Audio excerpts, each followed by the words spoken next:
This is another iROAR podcast. Just to say really upfront is we think that these charities are great charities. They're not the only great charities. So we're not making the claim that there aren't other amazing charities out there. We think about our charities in kind of two buckets. One is trying to improve the lives of the animals that are suffering in factory farms right now. So this is where a lot of the welfare improvement stuff comes in. Classic example is the Humane League and other organizations working on corporate commitments to try to improve the number of chickens that are cage-free, for example. And these have been highly successful. So in the last sort of 15 years, in the US, we've moved from about 4% of chickens living in outside of cages being cage-free to 40% of egg-laying chickens being cage-free. So a massive change in the number of chickens that are confined in a battery cage for their entire life, which on the best available evidence is a significant amount of suffering that they experience in their lives that has been improved on. And then the other part of what we do is thinking about the future of food, and can we move simply improving the lives of animals right now? It matters, it's important, but it's not the whole picture. We need to get to a point where we have an alternative food system, because we need it for the climate, we need it for animals, and we need it for our own health.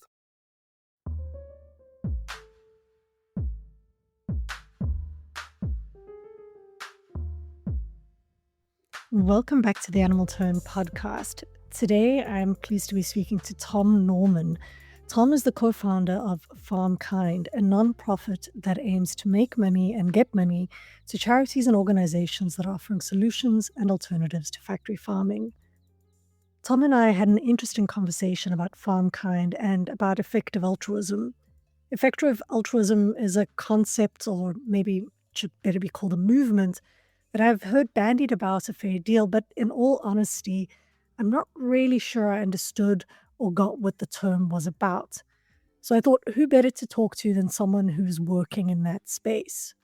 So in this episode, Thom tells me a bit about his organization, FarmKind, and we touch a bit on the tenets of effective altruism. I must admit that a lot of the tenets of effective altruism made me a bit uncomfortable, but I wasn't exactly sure why. I think there was something to do with the calculations, or, deciding to privilege some narratives over others. But I wanted to be fair to Thom and the work of FarmKind, and I wanted to probe some of those underlying logics. So, in today's episode, we speak a bit about the absence of veganism in FarmKind's messaging, as well as the general tendency of effective altruism to privilege programs that focus on animal welfare instead of animal rights. Thom explains how FarmKind's compassionate calculator helps people to contribute to animal issues and to make the impacts of their actions and contributions more understandable. Since recording this episode in March, I know it's been a little while, I came across an interview on the Think Like a Vegan podcast in which the host speaks to Laurie Gruen and Alice Crary about effective altruism. And I think if you want to learn a bit more about effective altruism and the ways in which it works and the ways in which several animal studies scholars are thinking about it, that episode would make a nice coupling with what you're going to hear about today. Thom was extremely generous with his thoughts and his ideas, and he was open to saying that this is an experimental model and that they're trying to figure out ways to get money to places that make a difference. So I enjoyed having the conversation with Thom. I hope you enjoyed listening to it. And please, please, please share your views and your thoughts about the show with others.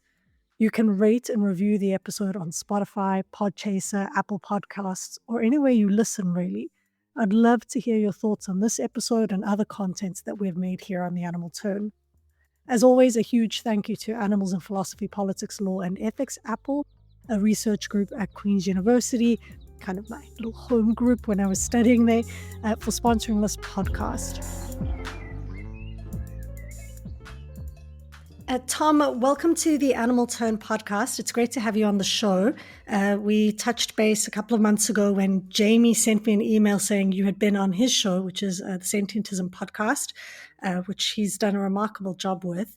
And he said that he thinks I would be interested in chatting with you, and he was curious to see how our conversation would go, and always willing to, what's the word I'm looking for? Always willing to cater to Jamie's needs, I thought, sure, why not? Let me have Thom on the show. I was curious to hear a little bit more about your organization and also your thinking around FarmKind. So it's great to have you on the show, Thom. Perhaps we can jump straight into the interview with you telling me a little bit about yourself and how you came to be interested in animals. Yeah, sure. Happy to. So, I'm Thom. I am the co-founder of FarmKind. We're an organization essentially dedicated to trying to close the funding gap or help close the funding gap for the animal movement. So, in roughly speaking, $290 million are donated each year for tackling the issue of factory farmed animal welfare and trying to move away from factory farming, which is arguably the biggest cause of animal suffering in the world right now. And this is just simply not enough money. Like, there's not even close. You know, the meat industry is worth $2 trillion. This is a tiny fraction. It's about what McDonald's makes in profit in 2 weeks. And we have this for the entire world for the whole year. And the thing is, there are lots of people out there who donate to animals. Lots of people out there who love animals, but they're not helping farmed animals. And our mission is to try and reach many of those people and find ways to essentially show them that their values, their existing values and beliefs, mean that it makes sense for them to start helping farmed animals, particularly by donating to some of the best charities working on this issue. Were you always involved in volunteer work / fundraising work? Is this your background? What's your backstory? No, I am a rank amateur at this stuff. So my background is before starting this, I was a lawyer. I worked for the UK government on nuclear energy policy and things like this. And essentially, I knew that I wanted to try to do something with my career that was trying to have a positive impact for animals. And I found out that this was a huge issue within the movement. It's one of along with talent, like arguably the biggest bottleneck for animal organizations. And it seemed like an issue that really needed more people working on it. So me and my co-founder, Aidan, who has a background in consulting, thought we could give this a go and see if we could. We had some ideas and we could see if we could try. But we are definitely very much sort of learning how to fundraise and how to engage people and how to do, these things like marketing. So yeah, we're definitely sort of on the learning curve, I would say. Wonderful. And what got you originally interested in animals? When did this come to you as a problem? When we were like, wow, we need to be talking about animals? Yeah. So, as with many big sort of changes of mind in my life, it starts with my partner and my now wife, and we were sitting on a tube train in London, and there was every sort of January in the UK, lots of animal charities put up kind of like posters and signs about sort of veganism and animals and things like this. We have Veganuary is a big thing in the UK. And there was one of these kind of in front of us, and she started talking to me about this. And at the time, I was kind of like basically living off of microwave chicken curry because I was a young man living on my own in London with like no time. And I just immediately got very defensive in this conversation about animal welfare and sort of saying like, well, it's obviously the government needs to do something. We shouldn't, factory farm animals, but it's not anything to do with me. It's the government needs to like put better regulations in. And the main spark for me was just, I realized after that conversation just how quickly I got defensive and just how quickly I started feeling annoyed and like that I was being harassed. And I thought, I didn't show up to that conversation the way I wanted to. There's something that was motivating me to get disproportionately annoyed quickly in this conversation. And so I thought, like, maybe I'm wrong. Maybe there's something in this, and maybe I should be thinking about this more carefully. And that was really for me, the sort of starting point for then reading books, like, for example, the work of Peter Singer. Jonathan Safran Foer has a great book called Eating Animals as well. And this was my introduction to learning more about the issue and also thinking about my own ethics and how my values intersected with how I was behaving and how I was eating and how I was thinking about animals. And this really, this was sort of the starting point that led over a number of years to me becoming a vegetarian, then a vegan, and then eventually saying, like, this is the issue that I want to dedicate my life and my career to and try to make some sort of positive change with. Mm-hmm. So I do have a question kind of about the intersection, I guess, of veganism and FarmKind. Because when you go onto FarmKind, it's decidedly not a vegan website. None of the charities you showcase are explicitly vegan. The compassion calculator doesn't include the vegan diet on its calculations. So I found myself kind of almost the antithesis to what you were here, being like, this seems like a very curious omission in an organization that is gearing itself towards helping animals. That veganism seems quite absent on the website. Now, I realize guests maybe don't yet know what FarmKind is. So perhaps I'm going to give you a double whammy in telling us a little bit about what FarmKind is. You can maybe also reflect on how this is tied to or against veganism. Yeah, so we are certainly not against veganism. What we do, to start with, what we do is we think of ourselves as kind of like a bit like a sort of product tester or evaluator, like Witch or Wirecutter or something like that, but for animal charities. So we work with experts, grant funders, and charity evaluators to try and find really, really good charities that have a track record of delivering results for animals, whether that's improving the lives of animals today in factory farms or building a suffering-free future through things like alternative proteins, more people eating more plant-based, these kinds of things. And then we try to identify these charities and then promote them to the general public as a great way to make a meaningful difference in the lives of animals today and in the future. So that's like the core of what we do. One of our sort of, if you like, kind of products or the way that we do this is this thing called the compassion calculator, which is a little controversial, I think, for some, especially some vegans, but is essentially a bit like an offset calculator, but for animal welfare in your diet. So specifically what it does is it says, okay, if you want to make as much of a positive difference for animals or suffering reduction, I should say, as if you stopped eating animals entirely from where you are right now, this is how much you would need to donate to the charities that we support based on their historic effectiveness as we identify. And we do quite a lot of research to try to make that accurate. And we're sort of quite conservative about like how good these charities are. So we're definitely trying to not undersell like how much you need to donate, but it works out at about $23 per month for the average Western omnivore diet. And we have you have sliders, so for an individual they could like change it for their own diet. The reason that compassion calculator doesn't have a vegan option is because vegans are already not eating animals, and therefore their donation would be zero according to our calculator.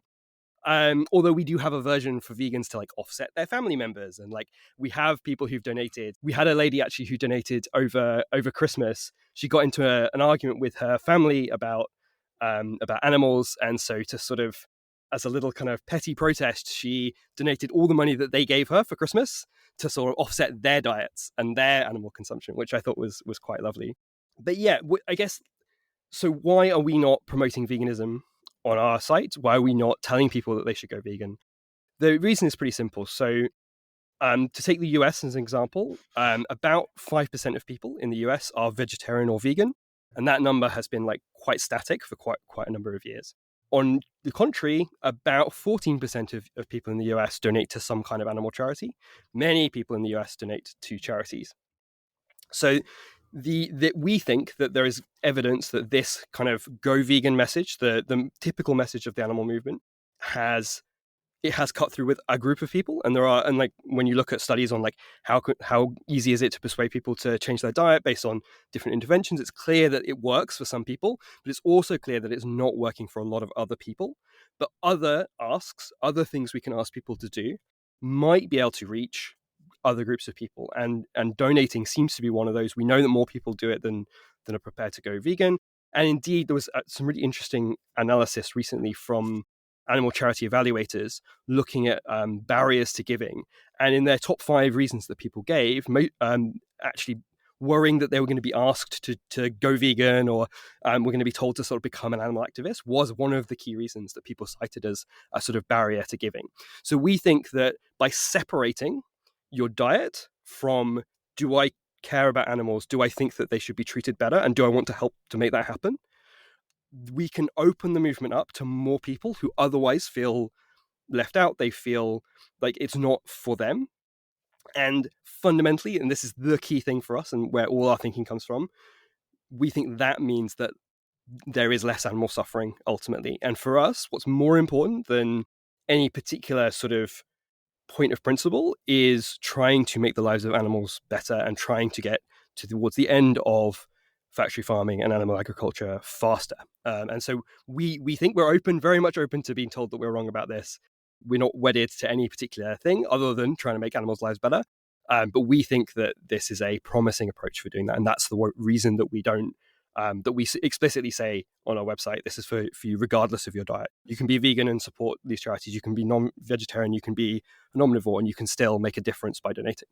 I understand. So, I mean, I know that similar research has been done with regards to restaurants. The Vegan Society here in Austria does a lot of consulting with restaurants, and I watched Felix Nutt give a presentation, and he said, one of the worst things restaurants can do is actually put the label vegan in their name or in a dish, because it stops people who would otherwise, read what sounds like a tasty meal. Braised brinjal with garlic and rice sounds really good, but if you put vegan braised brinjal, all of a sudden it becomes a kind of political move. So I do understand that where the title of vegan is put or not put can have I guess, an impact on how people respond both to organizations and to restaurants and the ways in which they give money. So I understand that.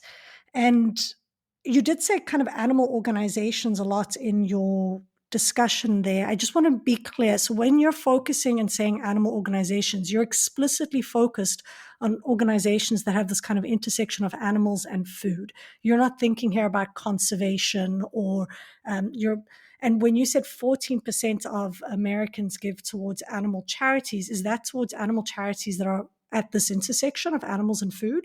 Or does that also include animal charities that are looking at things like conservation and extinction, etc.? Yeah. So that's a good point. So yeah, we focus specifically on charities that are working on to help the animals in industrial animal agriculture. So factory farming is the way we describe it, because that's how people kind of normally understand this.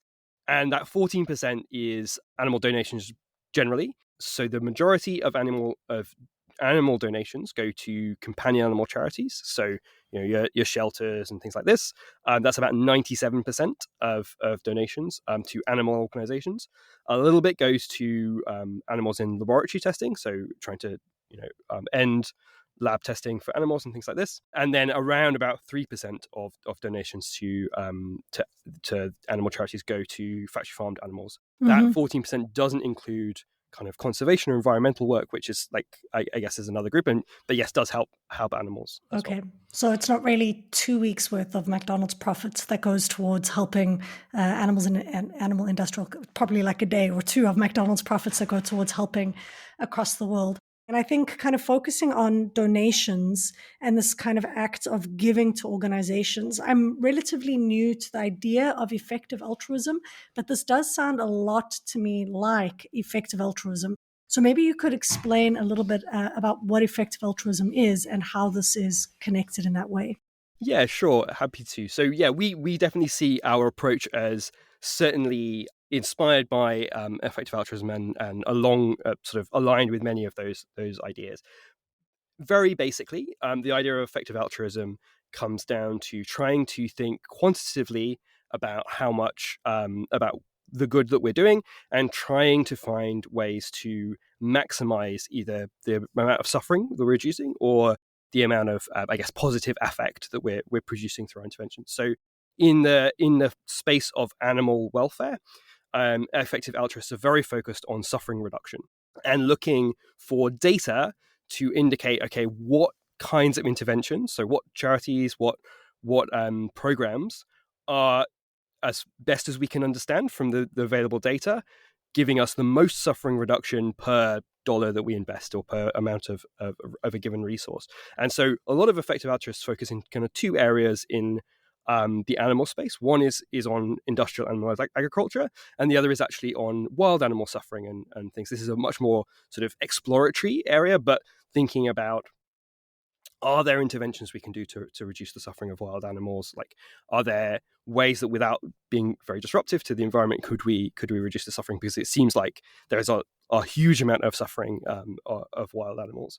But one of the other things I think that's interesting about effective altruism is it's very unspeciesist. So even within some parts of the animal movement, people might gravitate towards the more charismatic animals, the larger animals. But effective altruism says, no, what matters is, to the Bentham quote, like, can they suffer? And that is what we care about. And so often you'll have effective altruist charities thinking about things like, okay, insects, as at least some species of insects seem to be sentient, as far as we know.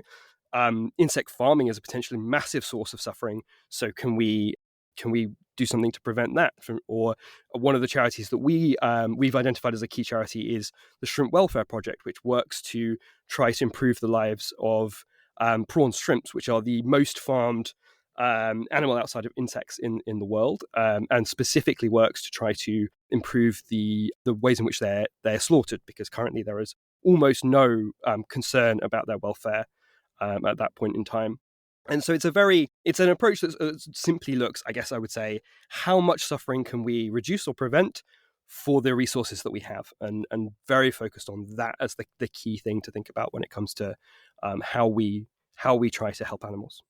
Okay, that's really interesting. And I did see what you were doing there with the shrimp welfare as well as the fish welfare institute, right? Initiative, the fish welfare initiative. Yeah. Because there is very limited, even in terms of animal welfare, focus on these animals, right? In terms of thinking through animal welfare and animal welfare projects, there's often a focus on mammals, pigs and cows, as well as on pigs, right? Things like gestation crates. So I understand, going back to what we were talking about earlier, this kind of logic of separating the discourse of veganism from FarmKind. I'm with you, and I understand why that's strategically important to bring money in. However, it seems as though the organizations that you're supporting are overwhelmingly welfare organizations. Is that also by design? Because I suspect that there are some that have pretty overt movements, there are sanctuaries, etc., or things like the plant-based treaty. They are perhaps more overtly vegan, but they are very effective charities to include. So what's the thinking behind which charities you decide to include or exclude in FarmKind? Yeah, that's a really good question. So the first thing, just to say really upfront, is we think that these charities are great charities. They're not the only great charities. So we're not making the claim that there aren't other amazing charities out there. We think about our charities in kind of two buckets. One is trying to improve the lives of the animals that are suffering in factory farms right now. So this is where a lot of the welfare improvement stuff comes in. Classic example is the Humane League and other organizations working on corporate commitments to try to improve the number of chickens that are cage-free, for example.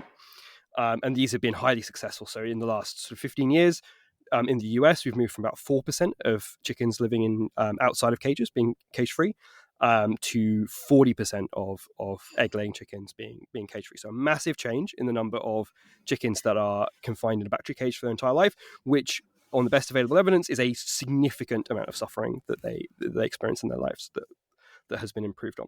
And then the other part of what we do is thinking about the future of food, and can we move simply improving the lives of animals right now. It matters, it's important, but it's not the whole picture. We need to get to a point where we have an alternative food system, because we need it for the climate, we need it for animals, and we need it for our own health. And so we work with charities like, for example, the Good Food Institute, which is very much focused on the development of alternative proteins, whether that's cultivated meat or plant-based proteins, and fostering that market so that we can have food for people that is healthy and sustainable, and has no animal suffering. And then also charities like Synergia Animal and the Danish Vegetarian Foundation, who work on improving access to plant-based foods and lobbying governments to create more pots of money to help farmers transition out of animal agriculture. So we have both pieces. We are helping animals right now, and we're helping to develop the future of food. There's a very simple reason, I guess, why we don't talk as much about that second piece, and that's because we know that when it comes to donating, people really, really want to know, okay, how is my money helping animals right now? And the story with these welfare changes is just very much easier to communicate It's much more concrete for people. It's easier for them to understand. And so we tend to start there. But we're also working on these other things that I think are a very key part of the sort of theory of change here. When it comes to animal welfare, kind of a key critique that's often leveled against it is also this kind of focus on single issue campaigns instead of systemic change, right? So focusing on ending fur wearing or fur wearing of coats, for example, and these are really important. I think when you have a country that, recently stopped farming mink, this is a really substantive change for the mink that are involved and a reduction of the breeding of mink who will in future be killed. So, a single issue campaign can have really huge impacts and effects. But I have had guests on the show before, such as, Gary Francione and Corey Lee Wren, who have argued that, I've got to be honest, I was always in the camp that you have to have animal rights and animal welfare at the same time. I think it's practical and it's pragmatic, and you need to think about these things at the same time. Like you said at the beginning, you need to take people where they are. But when I spoke to these two, they were also very clear in their critique of saying, well, some of these campaigns can actually undermine and underestimate the achievement of that goal, that future goal. But I hear, what I'm really happy to hear is that you do have a kind of long-term vision and goal in mind. It's not a single issue campaign. You are trying to support a host of charities that have varied and interesting and important foci. Even if I don't necessarily completely agree with all of them, I think the fact that you have charities that meet a whole host of different needs and desires is probably quite important. So how many charities are under FarmKind's umbrella? Yeah, so we currently recommend 6 charities. They are the Humane League, which works on corporate campaigning, mainly on chicken welfare, both egg-laying chickens and broiler chickens, but also some fish. We work with Synergy ANML, which I mentioned, who do similar work, as well as some access to plant-based food, particularly in the global south, which is a key important because it's hugely neglected in terms of animal advocacy, and also where some of the where factory farming is growing fastest. So it's really, really important. The Fish Welfare Initiative, which you mentioned in the Shrimp Welfare Project, which work on fish, farm fish, mainly in India, and shrimp, fairly globally. And the Danish Vegetarian Foundation, who do some great work in all kinds of different areas. They have many, many projects. And then the Good Food Institute, which, as I say, is nurturing the alternative protein industry globally. Okay, and what does FarmKind do? So all of these organizations exist already. They were there. What does FarmKind do? Does FarmKind just bring them all together on one website? Or what are you doing behind the scenes? Are you actively campaigning for each of these organizations? How does it work? Yeah. So what we do is, so step one is to identify these charities. As I say, we work with expert evaluators and grant makers to come up with this sort of list of 6 great charities. And then our job now is to try to bring them to the attention of people who don't know about them and aren't currently donating to them, and persuade those people or advocate for those people to start donating. So that's why we have things like our compassion calculator. That's why we do our work kind of coming onto various podcasts and engaging with journalists and people who write kind of blogs and all this kind of stuff to try to find people who are not giving money to these charities and get them to start giving more money to these organizations. So that's the core of our work. It's essentially, putting it very simply, we are kind of this non-profit marketing arm for these charities. All right, if you like. with you. And will these 6 charities, will they rotate over time, or is this a long-term commitment to these charities? What kind of agreement do you end up having there? Yeah, so we have no plans currently to change the charities, but we will keep it under review. Our kind of key focus right now. So we're a really young organization. We started almost a year ago now at the beginning of early on in 2024, and we are focused pretty exclusively on making sure that we can actually fundraise substantial amounts of money for these organizations. Once we can do that, once we've proved our model, we can say, okay, yeah, we can. We are moving meaningful amounts of new money to the animal factory farming movement. Then it will become much more interested in kind of, okay, where do we need to put this money? Like, are there better options? Like, what's the need right now and things like this. But we think that it doesn't make a lot of sense for us to kind of spend a lot of more time kind of tweaking and changing the charities we support until we're kind of moving really, really substantial amounts of money. Okay. And yeah, I was thinking again just about this idea of charities and kind of the core of what we're talking about here is where resources go and how Mm, resources are made. And, I think we spoke a little bit about perhaps a fatigue around the word veganism, but there's also a fatigue around being asked to give constantly, right? Like every newsletter you subscribe to, every organization you happen to be aware of is asking you to give and give, and you can somehow get fatigued by it, tired of mm. it, and numb to it, I suppose, to some extent, right? So I guess what you're doing here is to try and really highlight who matters in the conversation. But in that move of saying who matters, you're also perhaps directing from other organizations, which I know is not your intent. But my question then becomes, a lot of people view their way of contributing to animals, ending factory farming, assisting in animal welfare, whatever their key goal is. Perhaps they start an organization. Uh, Maybe that's not the best way forward. Maybe starting a charity or another NGO is not the best use of resources, but actually amplifying those that exist. Would you agree with that? Sort of in a somewhat caveated way, I would agree with that. Mm-hmm. So I think there is a real problem in the movement, particularly with sort of the valley of death. So there's a decent amount of funding, particularly from large grant makers, for brand new organizations. And like, if you have a really good idea, there are a lot of people out there who want to fund new, interesting things. And then clearly large established charities are able to find sort of fairly sustained funding. But there's a big gap in the middle where you're not brand new and you haven't got yet to a kind of like really scaled up program that's delivering like consistent results and things like this. And you haven't got that kind of brand recognition, all the sorts of things you need to kind of sustain a large organization. And this is a real problem for charities. So they will start maybe well. They even doesn't mean that they're failing. They might be doing really good work, but they struggle to get that money because there aren't funders in that kind of middle category often. And this is because, but I mean, it all comes down to the fact that there is a very small amount of money in the movement altogether, and so people are allocating it in particular ways, given their priorities, and that means it's really, really difficult. So if you're starting a new organization, you have to just be aware that you are, in effect, unfortunately, competing with a bunch of other organizations for a really limited amount of money. There is a real lack of funding for continued sustained work, even for really good organizations. What can be a really good thing if people are interested in kind of being entrepreneurial, they want to kind of get in and do really impactful, exciting things, actually can be going and working for an existing organization that's still quite small. And this can be, I think, a really good way to still have essentially the same impact, still be in the same environment, still be kind of doing the same kind of like highly autonomous problem solving, building the plane as you try and take off kind of stuff, but without kind of further stretching a really, really tight budget.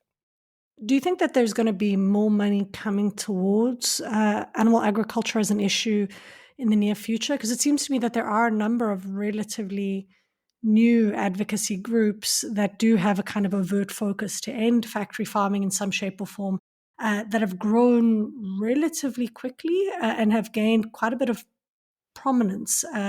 So, do you think that there is a shift happening in terms of how people are thinking about and allocating their money towards animal-related causes? Yeah, there have been some recent, quite exciting new large grant makers entering the space and things like this. And yeah, there are certainly charities. And I think in general, public awareness of this issue is growing around the world, certainly in the West. And I think the understanding that these issues intersect with, for example, environmental issues is becoming much more prevalent. So GFI is a really good example of an organization that, while it's doing great things for animals, focuses very heavily on the environmental aspects of alternative proteins. And this unlocks like a vast amount more funding and opportunities for them than if they were kind of focused on purely on the animal welfare aspects of their work. So I think there are some promising signs and things, but fundamentally we are starting from a really low base where there just is a very small amount of money at the moment, and so a very small amount of resources, and so things might be improving a little bit, but there's a long way we need to go.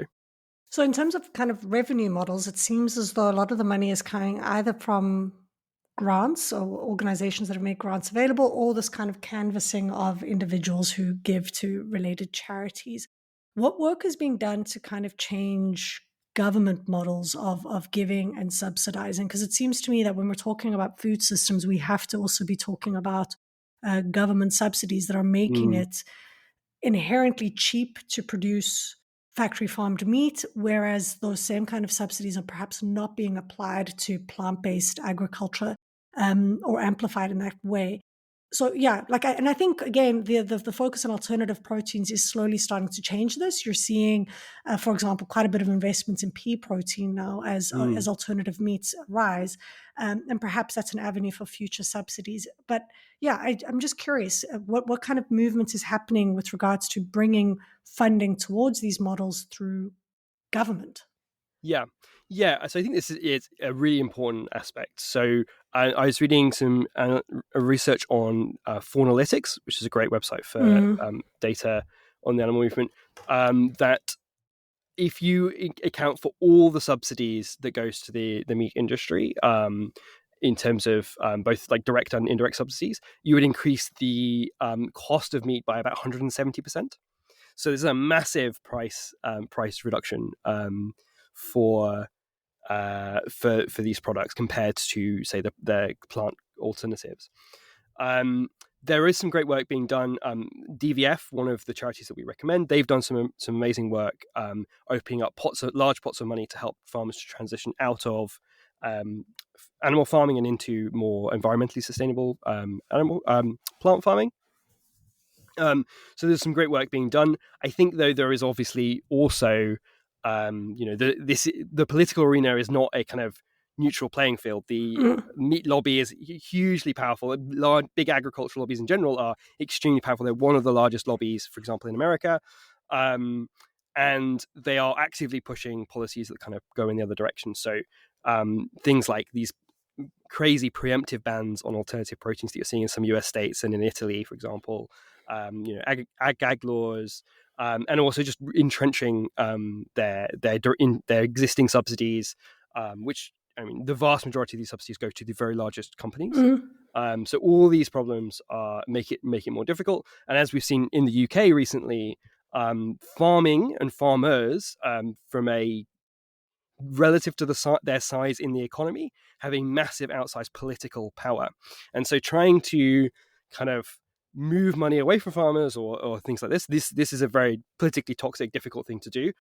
Instead, taking the approach of, okay, let's leave their subsidy alone and try and create new subsidies or new options for alternatives, I think is probably a more sensible approach, because it's a little bit less confrontational. But yeah, it's a really important problem, but also extremely difficult problem to make progress on. When you kind of couple together the power of meat lobby groups and, of course, dairy lobby groups, and how much sway they have in terms of how policies and money move, it is political. But in terms of, as you said, kind of at the beginning, in terms of core goals, I think of just at the end of the day having a reduction in the number of animals who are harmed, ideally moving. Having a reduction in the number of animals that are harmed. I mean, imagine if when you went into a supermarket, your milk and your meat was 170 times more expensive, right? And you see the kind of protests happening now with regards to the spike in egg prices in the US, because I really don't think people have a solid, firm grip on how expensive, taking even the ethics out of this for a minute, how expensive it is to produce meat and milk and eggs. It's, people are kind of stunned how much water, etc., is involved in the process. And if you just add up economically how much that's worth, it's not reflected on the stores. But then I think you are kind of seeing a reduction in some plant-based foods where they were quite expensive and they're reaching some sort of market parity. Is that the word? I don't know. Where they are starting to have more reasonable prices. And of course, beans, they don't cost much at all. Okay, Thom, this has been really interesting. I think we've touched on a lot of what you're doing with FarmKind. So let me do my best to kind of give a little bit of a synopsis.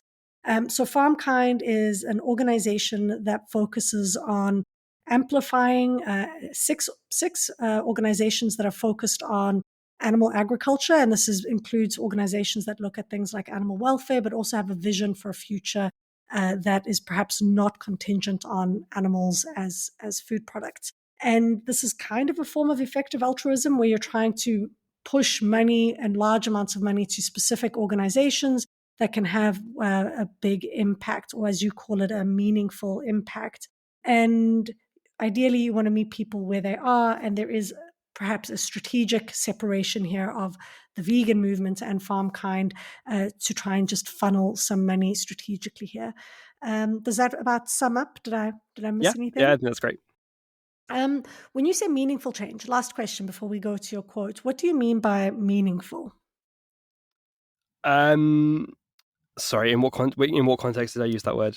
Well, I mean, so also on the website, you often say things like you're trying to get money to bring about meaningful change for animals, and yeah, what does this?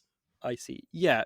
So I guess what we mean here is concrete or measurable differences in the lives of animals. So a reduction in suffering. So we're not interested in, although I think there is a role for these, but we're not interested in funding things that are quite speculative, and maybe this will work out, and maybe this will have some flow through effects that are really, really positive. I think there is a role for these more sort of experimental approaches, but what we are interested in primarily is a fairly clear theory of change that leads to specific reductions in animal suffering that we can kind of point to and say, like, this is the expected outcome of the work that this charity is doing that we're funding.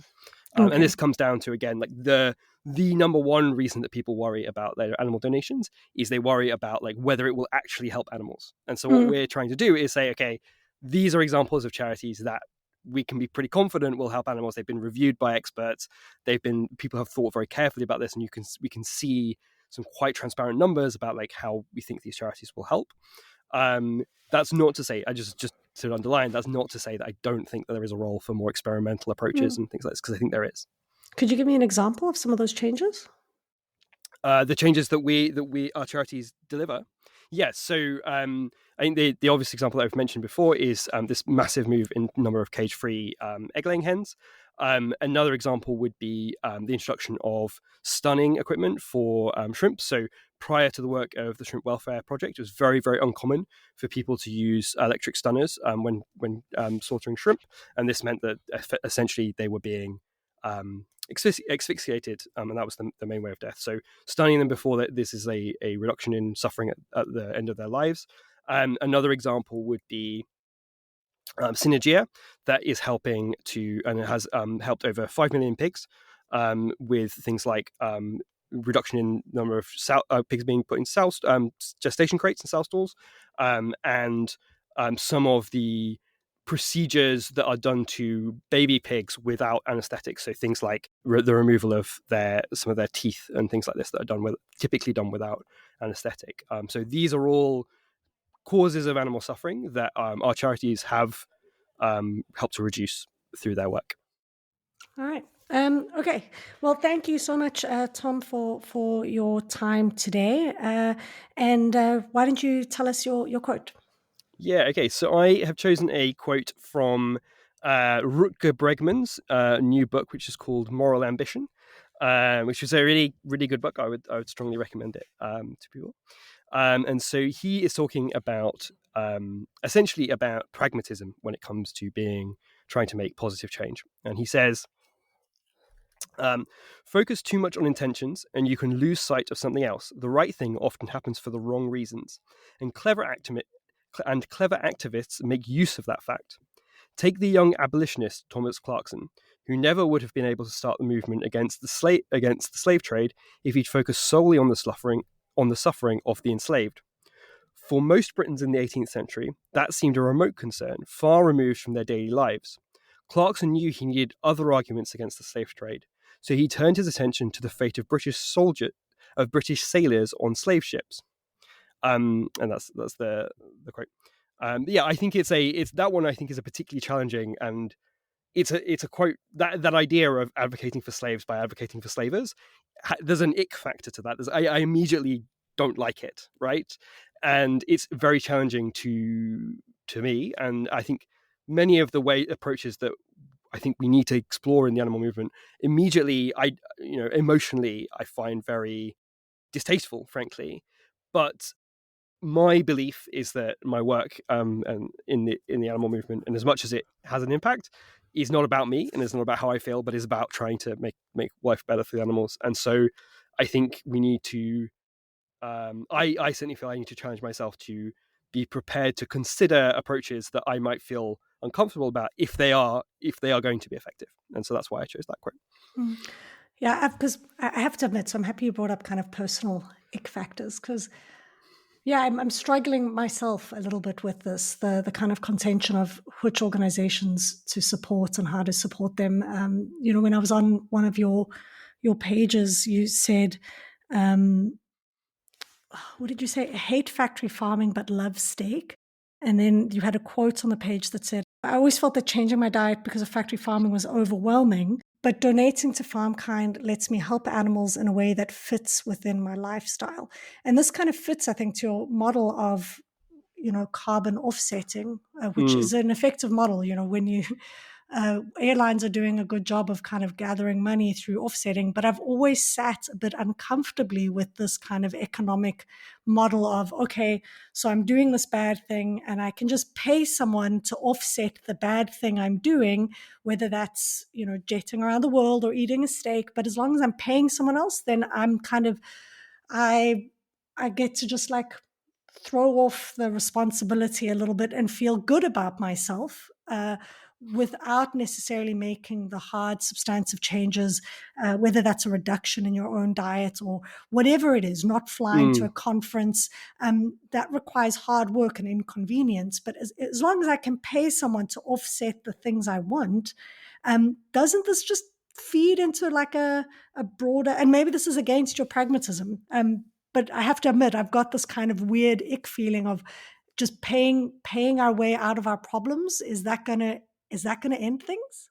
Yeah, I think to start with, I definitely would have agreed with that entirely, probably like sort of a few years ago, and I definitely still feel that my own care for animals is very emotional. I live with some cats, and I often find myself, when I think about the ways that animals like pigs and chickens and things are treated, making that connection between those two, and thinking about what that would be like. And so for me, the treatment of animals and their suffering, it hurts me on a very deep and visceral level. And that is where for all this sort of talk about effectiveness that I do believe in, that is also a big part of why I do this stuff, because I really care. But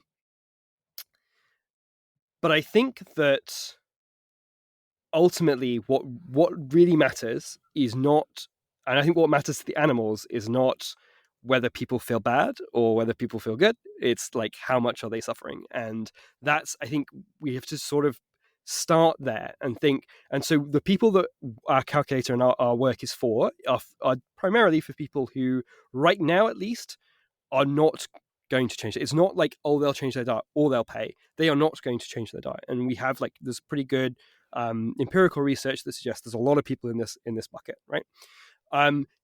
Interestingly, like some psychological research suggests that beliefs can follow actions, and so it might be that once you start taking some actions to help animals, for example, I give money every month for factory farmed animals, it could be that actually leads people to like explore this issue more and eventually become potentially make more diet changes. So I mean, like the classic example of this is like people who go vegan for the environment and then start caring about animal rights as well, right? And so it might be that like actually this is a sort of, if you like, a gateway drug to a deeper involvement with animals. That stands to be, to be demonstrated. I'm not claiming that is the case, but it's possible.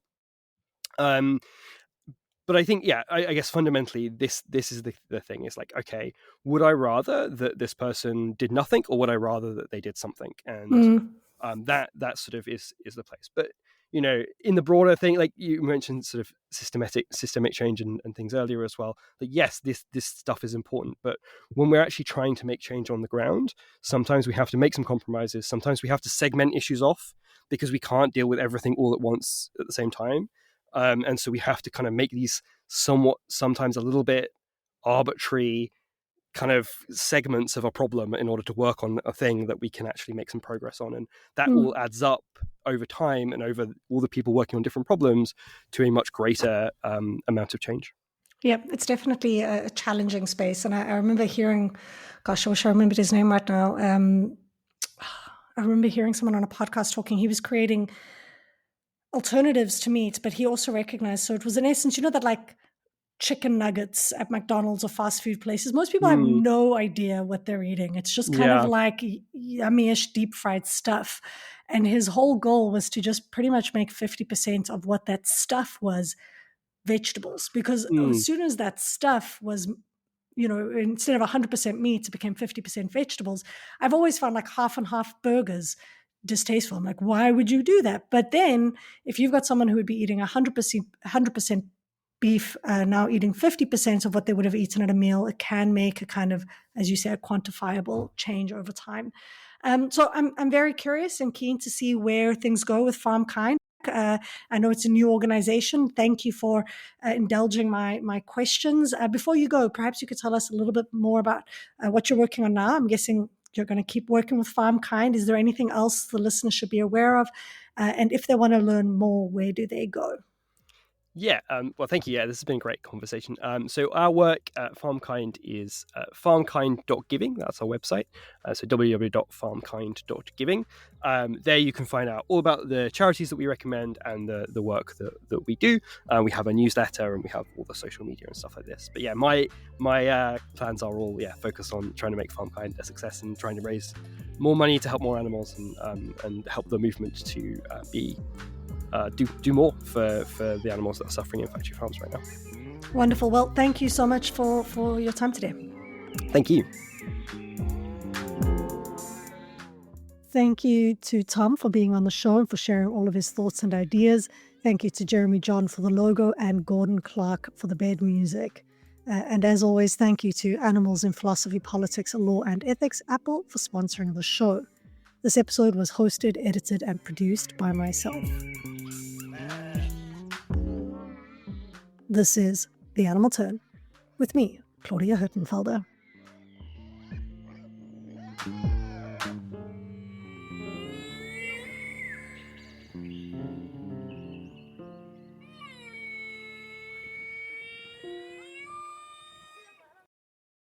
For more great iROAR podcasts, visit iROARpod.com. That's iROARpod.com.